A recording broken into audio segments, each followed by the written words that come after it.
మీకు జలుబులయ్యి నోరు చప్పబడి ఉంటుంది కదా, ఖచ్చితంగా ఈ రెసిపీ చేసుకొని తినండి. టేస్ట్ మాత్రం చాలా బాగుంటుంది.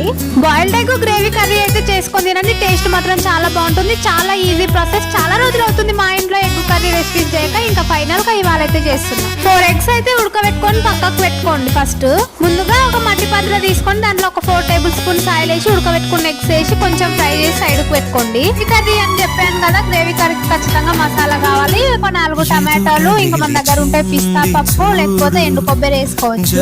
గరం మసాలా, ఇలాచీ, లవంగా, చెక్క ఇవి వేసుకొని ఇంకా 4-5 వెల్లుల్లి రెబ్బలు కూడా వేసుకొని ఇంకా వీటిని అయితే మిక్సీ పట్టుకొని సైడ్ కు పెట్టుకోండి. ఎగ్స్ ఫ్రై చేసుకున్న మట్టి పాత్రలోనే ఇంకా సన్నగా కట్ చేసుకున్న ఆనియన్స్, పచ్చిమిర్చి వేసి అవి కొంచెం గోల్డెన్ బ్రౌన్ కలర్ వచ్చినాక పసుపు కొంచెం వేసి ఫ్రై చేయాలి. మిక్సీకి పట్టుకున్న మసాలా వేసి కొంచెం ఉప్పు, కారం, గరం మసాలా వేసి అవి కొంచెం మగ్గినాక సైడ్ కు అయితే ఉడకబెట్టుకున్న ఎగ్స్ వేసుకోవాలి. లాస్ట్ కొత్తిమీర వేసుకొని టేస్ట్